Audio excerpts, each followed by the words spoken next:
좀 뭐랄까요? 빡세게 이제 공부해서 진짜 합격할 사람들이 남아있다고 보시면 되는 거예요. 그 전에 그냥 대충 왔다가 뭐 어떻게 한번 해볼까? 이렇게 했던 사람들은 이제 뭐랄까요? 지쳐 나가 떨어지고, 이제 정말, 아, 내가 이거 열심히 해야겠다라고 마음 먹은 사람들이 이제 쉽게 말하면 이제 쭉정이들은 좀 나가 떨어지고 정말 합격할 사람들이 남아서 이제 다 열심히 하니까 여러분도 최대한 열심히 해야 한다. 그리고 뭐 지금이야 시간이 뭐 많이 남지 않았기 때문에 지금은 뭐 어떻게 우리가 해볼 도리가 없죠. 어제도 어디 이제 수업을 하러 갔다가 학생이 거기는 이제 본격적으로 시작한 학생들은 아니었어요. 그런데 거기서 얘기하더라고요. 자기가 그냥 한번 볼 건데 2월에 보니까 아직 데뷔를 한 건 아니야. 그냥 한번 시험을 볼 건 아직 학생이어가지고 이제 공부를 하느라고 그럴 건데 자기가 지금 한 20 며칠 남았잖아요. 그럼 이제 어떻게 해야 되냐. 그래서 기출문제를 풀고 있다. 그럼 어떻게 해야 되냐. 아니 24일 남았는데 어떻게 할 수가 뭐가 있는 방법이 있어요? 없어. 그냥 문제 푸는 것밖에 없어. 그래서 그래 열심히 기출문제를 풀어라. 그거밖에 방법이 없잖아. 그래서 그렇게 얘기했거든. 근데 일단 한번 보는 거라고 그렇게 하고 보게 했다고 하면 얘기를 하더라고요. 그래서 그래 일단 한번 보는 것도 중요하다 얘기를 했는데 뭐 다른 거 할 수 있는 방법이 없는 거죠. 지금은 열심히 하는 수밖에 없는 거니까. 너무 어려운 문제 같은 거는 여러분이 패스하시고 너무 어려운 그런 문제들이 있잖아요. 이제 그런 게 중요한 게 아니고 난이도가 이제 최대한 우리 시험이 좀 쉬워졌으니까 난이도가 최대한 우리 시험하고 비슷한 문제들 중심으로 풀어보시고 우리가 그동안 쌓였던 문제들이 꽤 있잖아요. 그래서 그런 것들 중에서 여러분이 이제 틀렸던 것들 그런 것들 중심으로 풀어보세요. 꼭 틀렸던 문제를 또 틀리게 마련이거든요. 틀렸던 거 중심으로 쭉 보시고 그 다음에 만약에 난 내용을 잘 모르겠다. 그러면 내용이랑 번갈아 가면서 찾아보면서 문제를 푸세요. 그냥 무조건 암기만 하지 마시고 왜냐면 내용을 정확하게 모르면 그 문제에 대해서 정확하게 아는 게 아니거든요. 답을 맞췄다 하더라도. 그래서 내용까지도 반드시 확인하시고 기출문제랑 같이 병행해서 이렇게 보세요. 기본서든 뭐 필기노트든 이런 거랑 그 다음에 문제랑 이렇게 왔다 갔다 하면서 풀고 그 다음에 똑같은 문제도 이렇게 조금만 바꿔서 보거나 제시문을 조금만 바꾸면 틀릴 수가 있거든요. 그러니까 문제에서 답만 찾지 마시고 제시문까지 꼭 확인하시고 알겠죠? 그리고 제시문 중에서도 모르는 내용들이 있을 수 있잖아요. 그런 것들도 꼭 기본서 확인하고 그래서 지금은 그냥 마무리 점검이라고 생각하는데 문제는 요 마무리 점검 요 20 며칠 남은 기간 동안을 어떻게 보내느냐에 따라서도 합격이 달라질 수도 있어요. 엄청 중요한 시간이라고 보시면 돼요. 지금은 1시간이 뭐야? 30분도 허투루 쓰면 안 돼요. 알겠지? 그리고 되도록이면 내 생체 리듬도 좀 맞춰놓으면 좋잖아요. 그러니까 그 시간에 우리 일어나는 시간 있잖아. 아침에 일어나는 시간에 너무 공부 잘 된다고 막 새벽 4시까지 공부하다가 막 다음날 못 일어나고 하지 마시고 아침에 우리가 일어나서 시험장까지 가는 시간이 있고 시험 시작하는 시간이 있잖아요. 그래서 시험 일어나는 시간대로 아침에 지금부터 일어나시고 그 다음에 시험장 들어가면서부터 우리가 좀 정신을 깨어 있어야 되잖아. 그래서 그 시간부터는 공부를 시작하시고 최소한. 무슨 말인지 알겠죠? 막 공부 막 피곤하다고 늦게까지 자고 하지 마시고 그런 건 이제 안 되는 거야. 지금부터는 그런 거죠. 그래서 왜 고3들은 1년 동안 수능 보기 1년 전부터 그 생체 리듬에 거의 맞춰놓고 공부하잖아요. 걔네들 일찍 그러니까 수업 시작하는 이유가 그런 거예요. 수능하고 비스무리하게 시간을 맞춰가는 거. 내 생체 리듬까지도 맞추는 거기 때문에 우리도 비슷하죠. 여러분 중에서도 공부가 잘 오후에 잘 되는 사람이 있고 저처럼 막 새벽형 알죠? 이렇게 저는 밤새서 막 일하고 하는 거 좋아하는 스타일. 나 같은 사람이 이제 시험 보러 가면 망하는 거야. 그 시간에 잠이 와 계속 피곤해. 그러니까 그것도 좀 맞춰가면서 너무 공부 잘 된다고 새벽까지 공부하지 마시고 지금부터. 무슨 말인지 알겠죠? 그래서 하다못해 그런 거라도 좀 하시고 그 다음에 컨디션 조절도 하고 지금부터는 아프면 안 돼요. 막 감기 들어가지고 힘들어서 막 한 2주 공부 못 해버리면 이제 시험 보러 들어갈 때 어떻게 할 거야? 그러니까 지금부터는 컨디션 조절도 잘하고 요즘에 일교차 너무 심하죠. 감기 걸리기 딱 좋아요. 저도 지금 목이 조금 나아졌다가 다시 목소리가 좀 쉬었거든요. 그러니까 이게 계속 그래. 그래서 어제 제가 이제 지하철 타고 왔다 갔다 했는데 왜 이렇게 감기 환자가 많아? 너무 많더라. 마스크 꼭 끼고 여러분들 알겠지? 저도 전철 탈 때랑 이럴 때 버스 탈 때 마스크 꼭 끼거든요. 여러분도 혹시 모르니까. 어제 제 옆에 어떤 할아버지가 앉으셨는데 계속 코를 훌쩍거리는 거야. 그래서 막 나 감기 옮으면 안 되는데 진짜 저 할아버지 감기 옮으면 물론 마스크 끼고 있었지. 근데 감기 옮으면 안 되는데 저 할아버지가 계속 코를 푸네. 어떡하지? 이런 생각을 하고 있었다고. 그러니까 조심하시고 체크를 잘 하세요.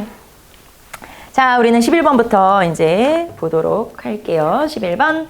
다음을 식이순으로 바르게 나열한 것은?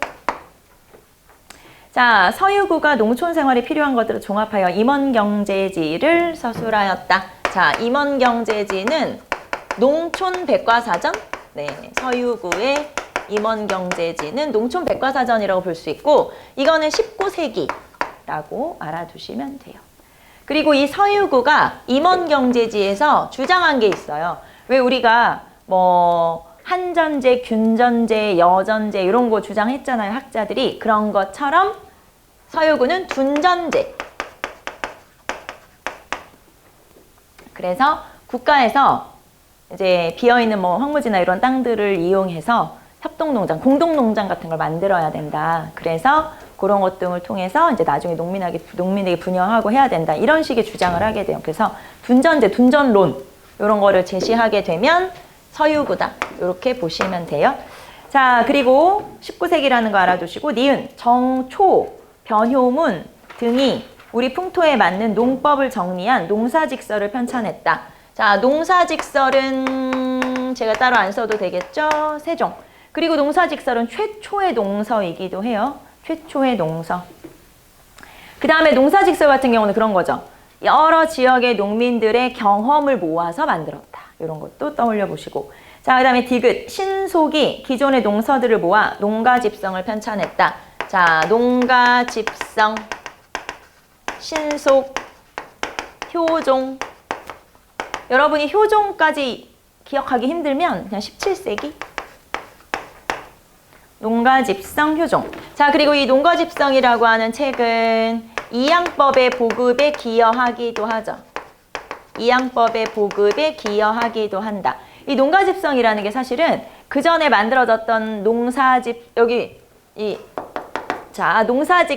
금양잡록, 뭐 양화소록 이런 그 전에 그 전 시대에 편찬됐던 농서들 있죠. 그거를 다 모아서 만들었다고 보시면 돼요.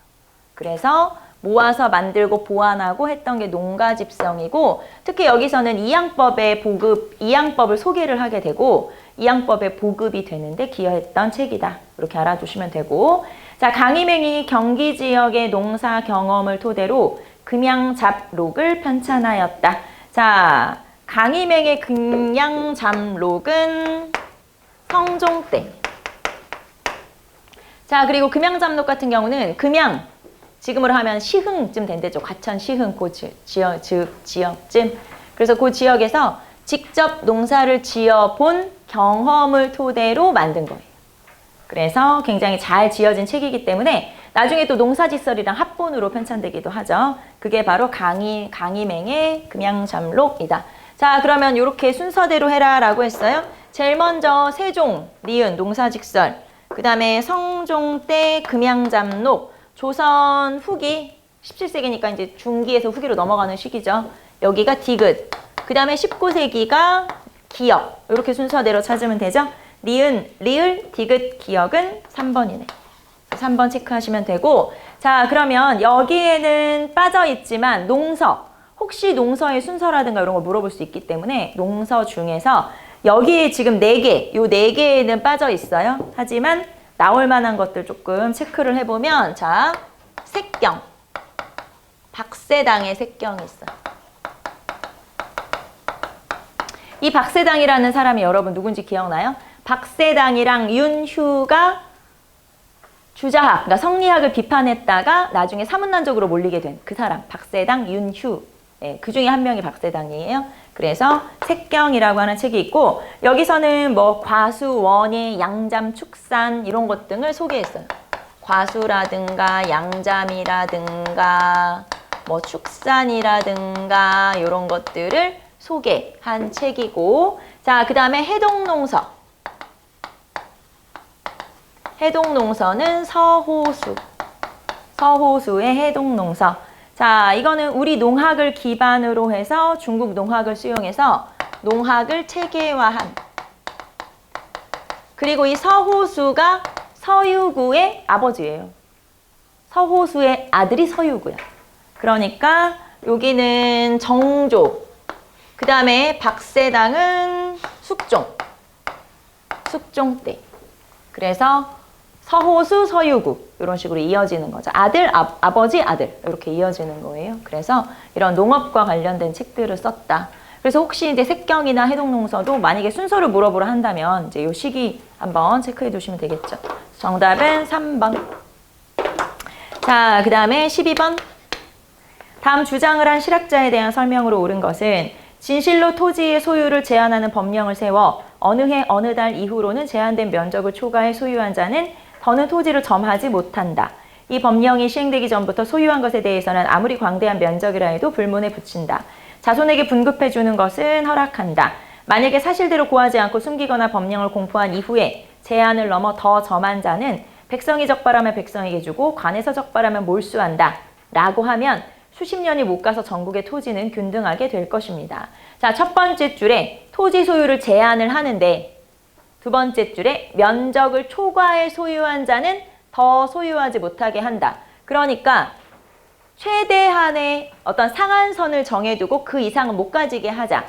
자, 토지 소유의 상한선을 제한한 거예요. 그러면 여기서 토지 소유를 제한한다고 했으니까 한전론이에요. 그런데 한전론은 여러분 두 개 있는 거 아시죠? 누구의 한전론? 이익의 한전론과 그 다음에 박지원의 한전론, 이렇게 두 개의 한전론이 있어요. 자, 이익의 한전론 여러분 아시죠? 영업전 나오는 거. 그래서 영업전은 매매 금지하는 거. 그래서 여기서는 토지 소유의 하한선을 제시한 거고, 박지원의 한전론은 토지 소유의 상한선을 제시한 거예요. 그래서 이렇게 다르다. 그러면 지금 설명한 거는 이 중에서 누구의 한전론? 박지원의 한전. 상한선이라는 게 최대치. 그래서 최대치를 정해놓고 그 이상은 못 가지게 하자. 이런 뜻이니까. 정답은 여기서 이제 이 내용은 박지원의 한전론이고, 자, 여기다가 요거까지 한번 써볼게요. 요 한전론이 요 박지원의 저서 중에서는 한민명전이라는 책에 나오는 거예요. 일단 여기다 써볼게요. 자, 박지원의 일단은 저서, 저서를 한번 써봅시다. 밑에다가. 자, 일단 제일 유명한 게 열하일기. 자, 열하일기가 있고 관홍소초.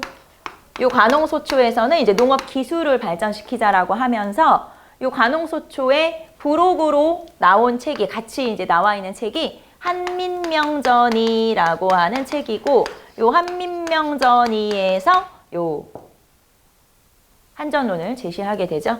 자, 그리고 양반의 비생산성을 비판한, 그러니까 양반을 풍자하고 비판한 책들이 또 많잖아요. 그래서 그 책들이 바로 뭐 허생전, 호질, 민홍전, 양반전 이런 책들. 그래서 이렇게 보시면, 그래서 제시문에 가끔 나오는 것 중에 이런 거 있어요. 박지원의 아들이 박지원 아버지, 그러니까 아버지 박지원에 대해서 쓴 책인데, 우리 아버지는 이렇게 양반들을 좀 풍자하고 비판하는 그런 지금 재밌는 얘기들을 소설로 많이 썼다. 이런 식으로 제시를 하기도 하죠. 자, 그러면 박지원 찾아볼까요? 1번. 자, 목민심서를 저술해서 지방관의 도리를 제시했다. 목민심서는 정약용. 자, 정약용은 목민심서, 흠음신서, 경세유표 이런 책을 썼죠. 두 번째, 호질, 민홍전 등을 저술하여 양반의 허례와 무능을 비판하였다. 네, 여기죠. 그래서 정답은 2번. 3번, 북학의에서 청해 문무로 적극 수용할 것을 주장했다. 북학의, 박제가. 반계수록에서 토지제도의 개혁을 주장했다. 반계수록, 유형원. 자, 그럼 유형원이 주장한 토지제도 개혁론은? 균전론. 자, 그래서 정답은 옳은 것은 2번 체크하시면 되겠죠.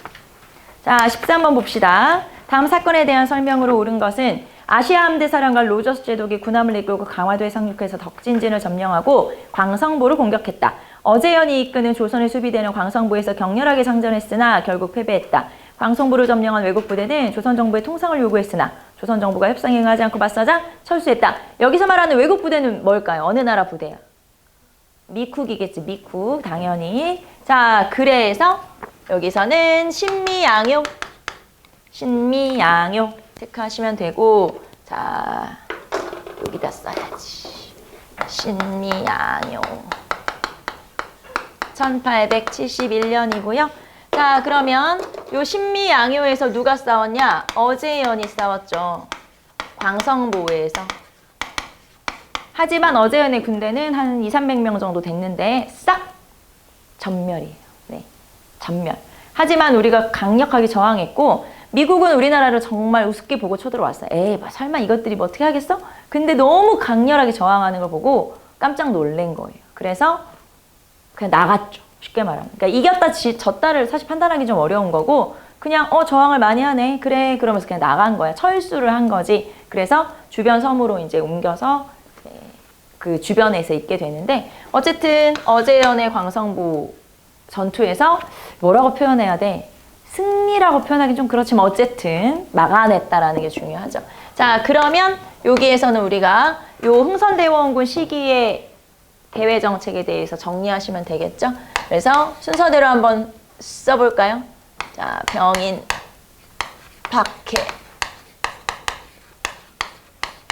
그 다음에 제너럴 셔먼호 사건. 제너럴 셔먼호 사건이 1866년 7월이고 그 다음에 병인 양요 1866년 9월에 그리고 오페르트 도굴 사건까지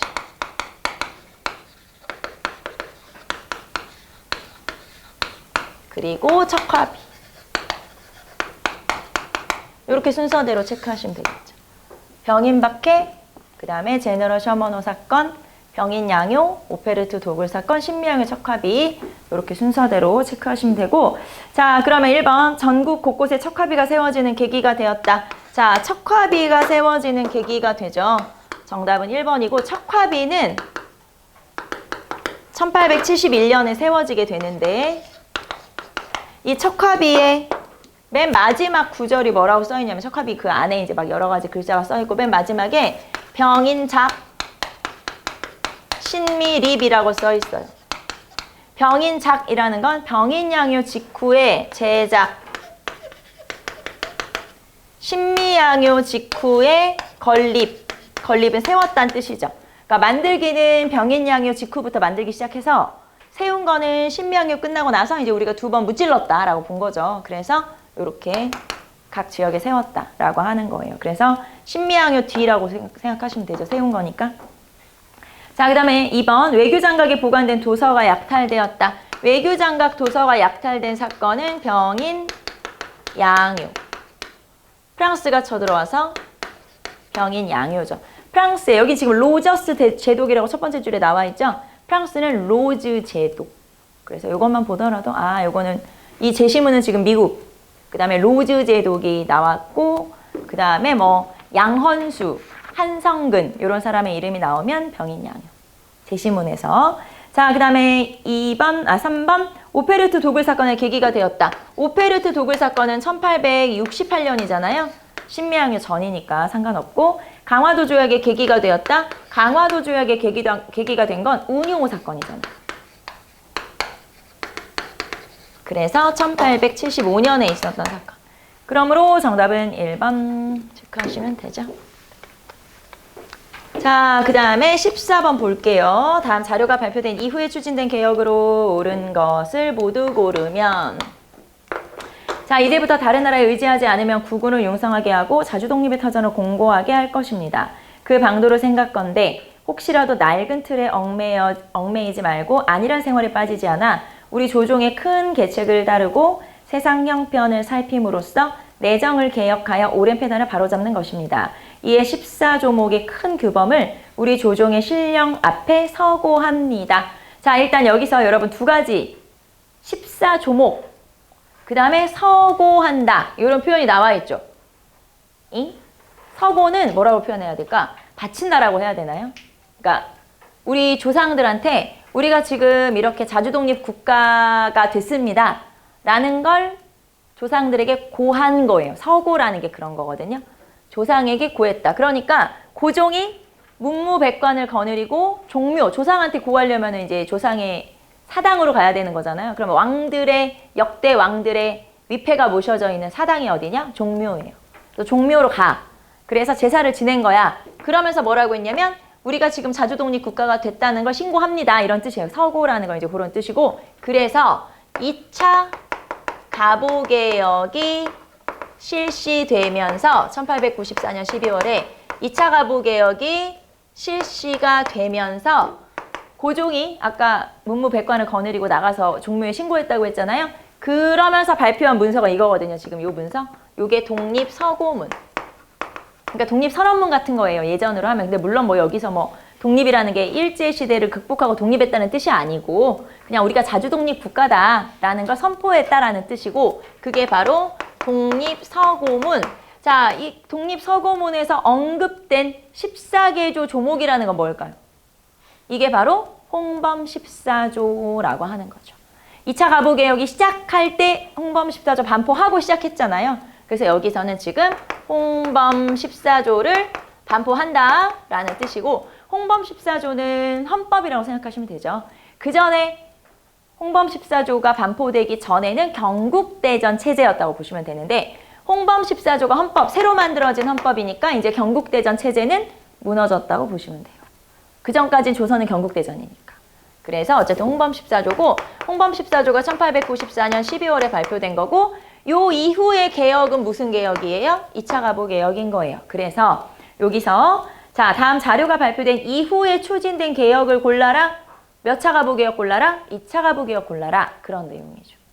이해되죠? 여기서는 홍범 14조를 여러분이 떠올리시고, 아, 그럼 2차 가보개혁이겠구나. 이렇게 찾으시면 되는 거예요. 이해됩니까? 그렇게 푸는 문제. 자, 그럼 기억.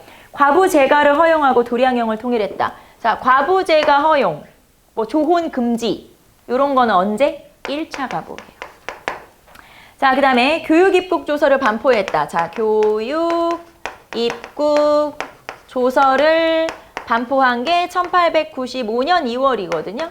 1895년 2월에 교육입국 조서. 교육입국 조서는 2차 가보개혁 중에 무슨 내용이겠어? 교육이 진짜 중요한 거 알지? 앞으로 내가 교육이 좀 힘쓸게. 그게 교육입국 조서고, 이 교육입국 조서에 따라서 뭐 한성사범학교라든가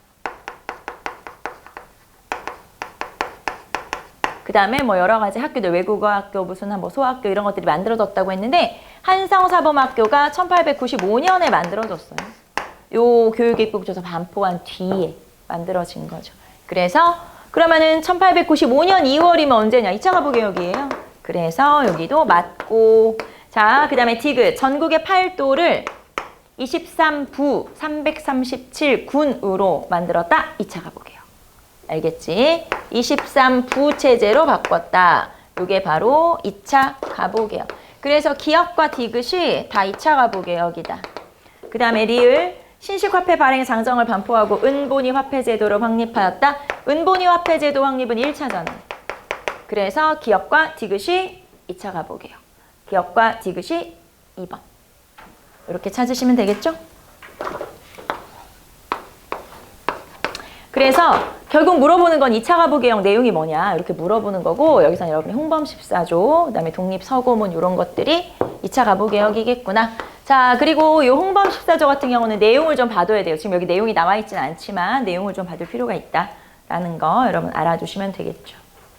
그래서 가보개혁의 1차, 2차 구분하는 거 알아두시고, 아, 그 다음에 여기는 없는 2차 가보개혁 중에 중요한 거 두 개만 써볼게요. 여기는 없는 2차 가보개혁에서 첫 번째가 바로 사법권의 독립. 사법권의 독립이라고 했는데, 또는 재판소 설치라고 할 수도 있어요. 재판소를 설치해서 원래 사법권은 지방관이 가지게 되어 있죠. 재판을 지방관이 하잖아요.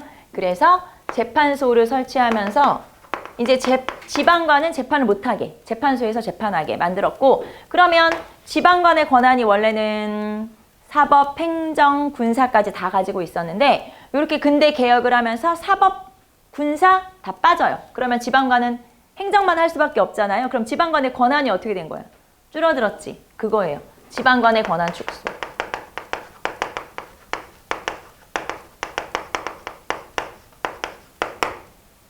그래서 이 두 가지도 2차 가부개혁에 또 자주 언급되는 내용이니까 알아두시면 되죠. 자, 그래서 정답은 2번. 자, 15번 갈게요.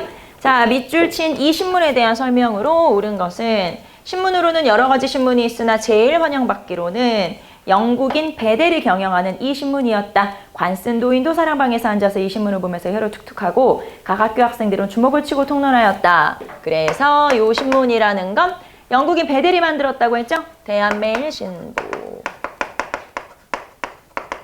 자, 대한매일신보는 러일 전쟁을 취재하러 왔던 베델이 우리나라에 이제 머물면서 만든 신문이잖아요. 그럼 러일 전쟁이니까 언제냐? 1904년이에요. 1904년부터 1910년까지 존재했던 신문이 대한매일신보고, 자, 여기서는 이제 베델, 양기탁 등이 베델과 양기탁 등이 만든 신문이죠. 그게 바로 대한매일신보. 자, 그래서 대한매일신보 같은 경우는 일단 뭐 여러분 알죠? 신민회의 기관지였다. 신민회의 기관지였고, 그리고 국채보상운동에 참여해서 국채보상운동이 또 확대되는데 기여하기도 했던 신문이고, 그 다음에 고종이 을사늑약의 무효를 선언하는 친서를 게재하기도 했다. 자, 고종이 을사늑약 그거 무효야, 내가 사인 안 했거든, 이런 식으로 이제 설명하는 친서를 실기도 했던 신문이 바로 대한매일신보죠. 자, 그 다음에 의병에 굉장히 우호적이었어요. 다른 신문들은 의병을 다 폭도라고 썼어요. 그런데 여기서는 의병이라고 표현을 해요. 그래서 의병을 좀 우호적으로 표현한 신문이기도 하다. 자, 그리고 처음에는 국한문 혼용으로 만들어졌어요. 국한문 혼용체로 만들어졌다가 1907년이 지나면서 한글판과 영문판도 같이 나와요. 그래서 한글판도 있고 영문판도 있고 국한문 혼용판도 있고 이렇게 여러 버전으로 간행된 신문이 요 대한매일신보죠.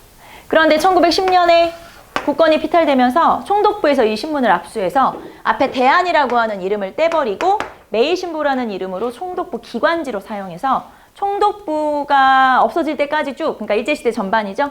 다 간행됐었던, 총독부 기관지로 간행됐었던 신문이 매일신보라고 하는 신문이고, 지금도 이 신문이 이제 남아있는데 매일신보라는 이름으로 남아있는 건 아니고 이제 S신문으로 바뀌어서 해방 이후에는 또 계속 S신문으로 지금까지 나오고 있어요. 또 여러분 이제 머릿속에 생각, S신문이 뭐냐? 생각 중이지? 있어. 지금도 있다, S신문. 자, 어쨌든 그 SH인가 SY인가 모르겠네. 자, 그래서 어쨌든 그런 신문이 있어요. 자, 그럼 1번. 천도교 기관지로 국헌문 혼용체로 발간됐다. 천도교 기관지는 뭐예요? 천도교 기관지는 만세보. 자, 요 만세보라고 하는 신문은 나중에 이제 1906년에 만들어졌는데 1907년에 재정난으로 결국에는 이제 팔리게 되는데, 누구한테 팔리냐? 이인직이라고 하는 사람이 이제 사서 이완용 내각의, 그러니까 친일 내각의 기관지로 활용을 하게 돼요. 그게 바로 요 신문이고, 자, 그 다음에 두 번째, 순한글로 간행되어 서민과 부녀자들이 많이 구독한 제국신문. 이종일이라고 하는 사람이 간행한 신문이죠. 제국신문. 자, 그 다음에 방문국에서 순한문으로 만들어졌다. 방문국에서 발행한 최초의 근대적 신문은 한성순보. 자, 제가 연도 한번 써볼게요, 여러분. 1883년. 네. 특히 한성순보는 연도 정도 알아둬야 되죠. 네, 다른 신문은 여러분 연도까지는 아니더라도 요 한성순보는 왜냐하면 최초의 신문이니까 연도 정도는 알고 있어야 돼요. 자, 그 다음에 고종은 을사조약의 부당성을 폭로하는 친서를 발표했다. 자, 을사조약의 부당성을 폭로하는 친서. 여기 있네, 여기 4번. 여기 있죠? 네, 4번. 요거 체크하시면 되고 정답은 4번. 자, 그 다음에 16번 보겠습니다. 밑줄친 이 회의에 대한 설명으로 옳은 것은 임시의정원은 국민을 대표하는 정부를 감독하는 기관이지만 현재 그 자체의 실권을 행사하여 정부의 득실을 교정하고 시국의 문제를 해결하기 어려운 처지에 있다. 근본적인 대개혁으로 통일적 제도를 꾀하여 독립운동의 신국면을 타개하려고 함에 다만 민의 뿐이므로 우리 국민은 노력분투하지 않으면 안 된다. 이에 이 회의의 소집을 제창한다. 자, 일단 뭔지 모르겠으면 일단 힌트를 찾아야 되겠죠? 힌트는 첫 번째 줄에 있어요. 임시의정원. 자, 임시의정원이라는 건 대한민국 임시정부의 국회 같은 역할을 하는 입법기관이에요. 그래서 우리는 여기서 임시의정원이 나왔으니까 대한민국 임시정부. 자, 그러면 대한민국 임시정부가 20년대 초에 침체를 겪으면서 이거죠. 야, 다 모여봐. 앞으로 어떻게 해야 될지 회의 한번 하게. 요거잖아요. 그러면 대한민국 임시정부에서 했던 대표적인 회의는 무슨 회의? 국민대표회의. 네. 그래서 맨 마지막 줄에 국민회의를 개최하겠다라고 하는 건 국민대표회의고 1923년. 그러면 국민대표회의를 하자고 주장한 사람은 누구예요? 일단 뭐 때문에 침체됐어? 외교활동에 성과가 없잖아. 그러면 외교활동으로 성과가 없으니까 무장투쟁론자들이 군사통일주비회, 국경에다가 군사통일주비회라는 걸 만들었어요. 그래서 회의 한번 하자. 임시정부 침체니까. 그리고 외교활동 성과 없으니까 이렇게 제시를 하게 돼요. 그래서 이거는 누가 주장했냐? 무장투쟁론자들이, 그러니까 여기서 말하는 무장투쟁론자라는 건 신채호, 박용만 이런 인물들이죠. 이런 사람들이 자, 국경에다가 군사통일주비회라는 걸 만들었어요. 그래서 여기에서 회의를 하자고 주창을 하게 돼요. 그래서 무장투쟁론자들이 하자고 했다라고 해도 되고 군사통일주비회에서 하자고 했다라고 해도 돼요. 뭔 말인지 알겠죠? 그래서 이제 여기서 하자고 촉구를 하게 되고, 자, 그러면 여러분 다 아시죠? 뭐와 뭐로 나눠져요. 사실은 3개로 나눠졌지만 현상 유지파는 빼고, 자, 뭐와 뭐로 나눠져? 창조파와 개조파로 나눠지죠. 창조파에 해당되는 사람들이 무장투쟁론자. 여기가 이제 무장투쟁론자고 대표적인 인물이 신채호, 박용만 등이고 이제 무장투쟁론자들. 그러면은 개조파에 해당되는 사람은 누구예요? 안창호, 여운형 이런 사람들이에요. 그래서 준비론자라고 보통 표현하는데 여기는 무장투쟁론자. 자, 창조론이라는 게 그런 거죠. 없애고 새로 만들자. 연해주나 만주나 이런 데다가. 그래서 무장투쟁론자들이고, 뭔 소리야? 조금만 개편해가지고 그대로 가야 돼. 이렇게 주장을 하면서 앞으로의 앞으로의 어떤 투쟁이나 이런 거에 대비해서 힘을 키워야 돼가 더 중요한 목적이었죠. 여기는 준비론자. 그 다음에 여기는 안 써있지만 나는 다 싫은데? 그러면서 그대로 가자. 현상유지파, 아예 회의 자체도 불참했던 김구. 이런 인물들이, 이동영 이런 인물들이 있죠. 이상용 이런 인물들. 자, 그래서 여기서는 이제 이렇게. 그래서 여러분이 국민대표회의 기억하시면 되고, 대한민국 임시정부에 관련된 내용이구나. 그렇게 체크하시면 되죠. 1번, 삼균주의를 바탕으로, 이 회의에 대한 설명으로 옳은 거. 자, 삼균주의에 대한 바탕으로 건국강령을 채택했다. 자, 대한민국 임시정부의 건국강령은 1941년. 그래서 아예 시기가 완전히 다른 거고, 여기는 충칭정부죠. 충칭정부. 자, 그 다음에 두 번째, 각지에서 수립된 임시정부를 통합하고자 했다. 자, 여러분, 임시정부 통합은 대한민국 임시정부가 만들어진 거는 4월 11일이거든요. 그리고 그 이후에 한성정부, 그리고 그 전에 연해주에 있었던 정부, 이런 것들이 있었잖아요. 이거를 다 통합한 게 언제냐면 9월이에요, 9월. 1919년 9월. 그러니까 통합을 했다? 가을이구나. 이렇게 보시면 1919년 9월이구나. 이렇게 보시면 되고, 자, 그 다음에 세 번째. 그러니까 시기가 다르고, 여기가 더 전이죠? 회의 전 당연히 임시정부가 막 수립됐을 때. 자, 그 다음에 무력항쟁을 주장한 신채호, 박영만 등이 소집을 주장했다. 여기 있죠. 요 군사통일주비회라고 하는 게 무장투쟁론자들이 제시한 거다. 이렇게 보시면 되니까 정답은 3번. 자, 그 다음에 4번.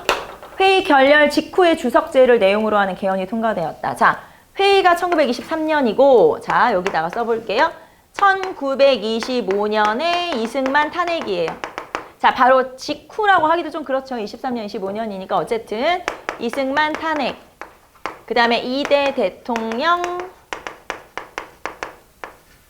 박은식 추대, 그리고 2차 개헌. 자, 2차 개헌의 내용은 자, 국무령 중심의 내각 책임제.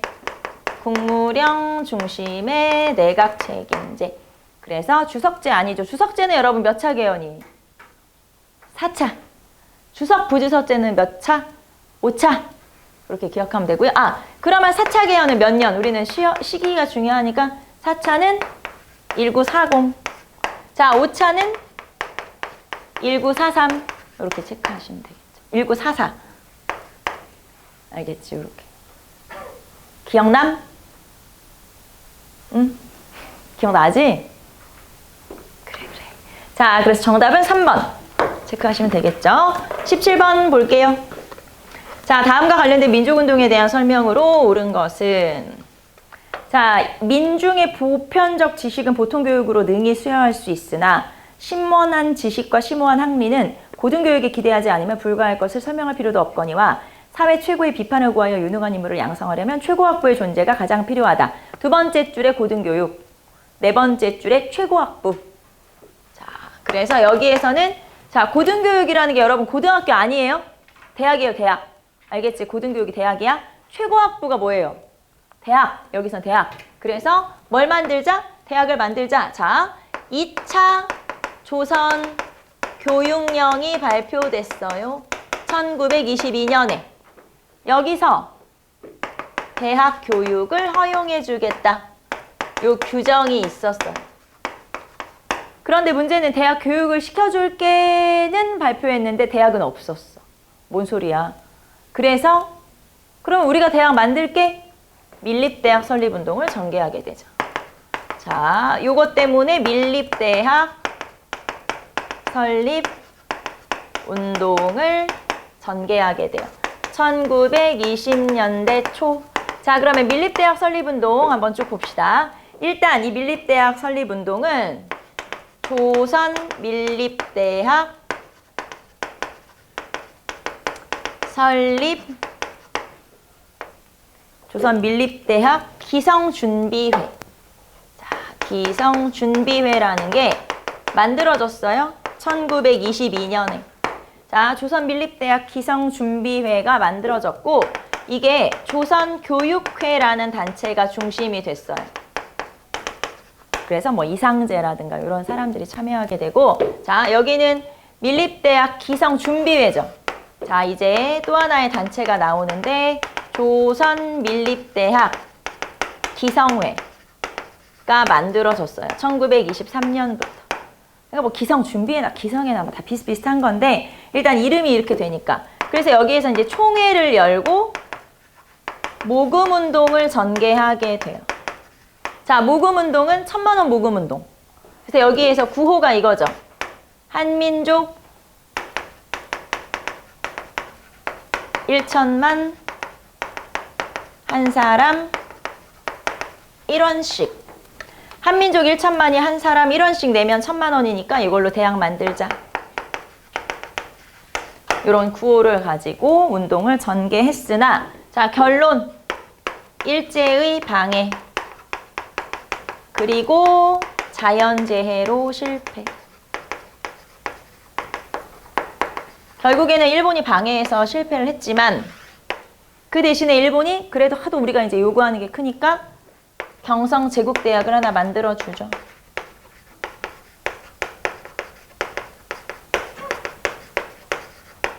(1924년에) 그래서 여기에서는 여러분이 경성제국대학 설립 그 다음에 한민족 1천만 한 사람 1원씩 모금운동 전개했다는 거 알아두시면 되고, 요게 바로 밀립대학 설립운동이다.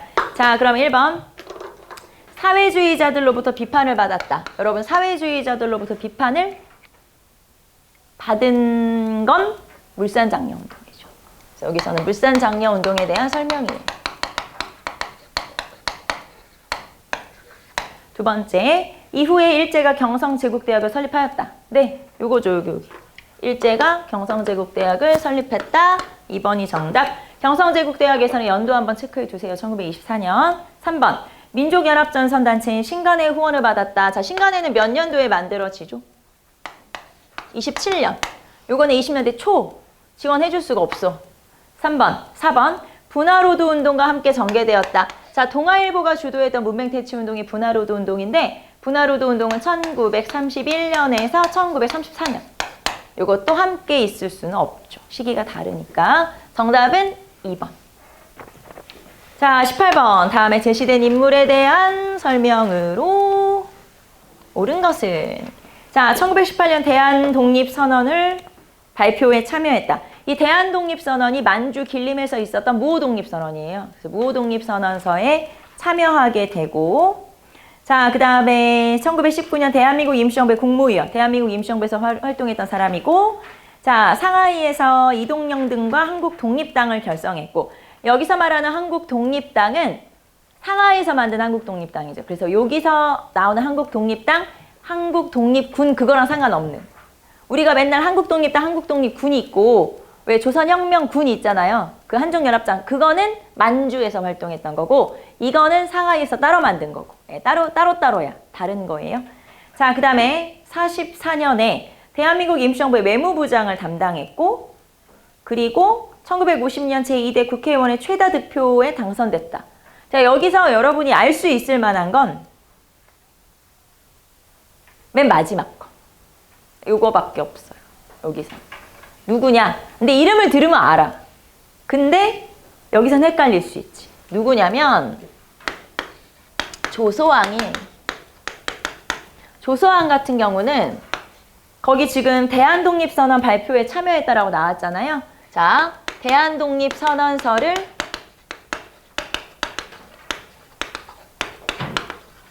기초하기도 해요. 쉽게 말하면 대한독립선언서 1918년에 만든 거, 그거 누가 썼어? 조소왕이 썼어. 그래서 이걸 쓴 사람이기도 하고, 그 다음에 요 전에 대동단결 선언도 있잖아요. 거기에도 참여하기도 하고, 그 다음에 임시정부에서 쭉 활동을 했다가 여기 이제 나중에 임시정부에서 활동을 하게 되죠. 그러면서 자, 이 사람하고 제일 많이 언급되는 게 삼균주의. 삼균주의를 제창한 사람이에요. 쉽게 말하면 삼균주의를 최초로 만든 사람이다. 이렇게 생각하시면 돼요. 삼균주의 만든 사람이고, 요 삼균주의를 임시정부에서 받아들여서 건국강령으로 발표하게 되죠. 그래서 임시정부를 이 삼균주의를 제창한 사람이고, 자, 그 다음에 김구와 함께 또 남북 협상에 참여하기도 해요. 자, 여러분, 남북 협상에 우리 누구누구라고 기억하고 있죠? 남북 협상을 주도한 김구, 김규식이잖아요. 그런데 김규와 김규식 두 명만 갔다 온 게 아니라 조소왕도 같이 갔다 왔어요. 그래서 50 총선거에는 불참을 하고, 그 대신에 2대 국회의원 선거에 최다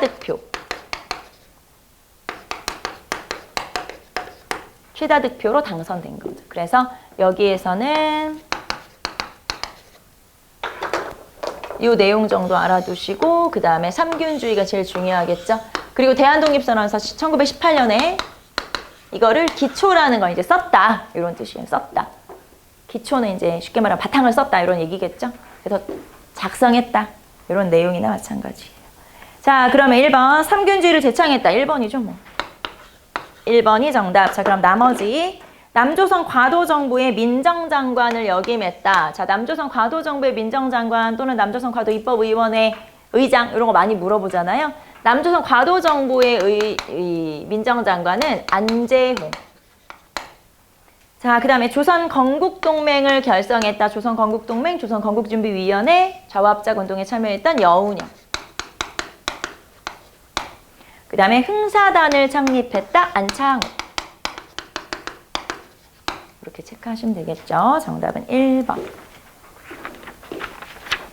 자, 그 다음에 밑줄 친 정부 시기의 모습으로 옳은 것은, 자, 자유당 정부가 붕괴한 후에 새 헌법에 따라 1960년 7월 총선을 치른 결과 민주당이 압승을 거두었다. 이에 따라 국회에서 선출하는 대통령의 윤보선이 국무총리의 장면이 선출되어 새로운 정부를 구성했다. 자, 여기서 말하는 새로운 정부가 무슨 정부냐라고 물어본 거죠. 자, 그러면 우리는 이렇게 한번 볼까요? 일단 4.19 혁명. 자, 4.19 혁명의 결과 이승만 대통령 하야.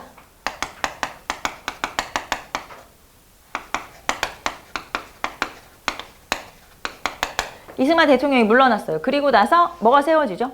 대통령이 없잖아. 정부를 이끌어갈 사람이 필요하지. 그래서 허정과도정부.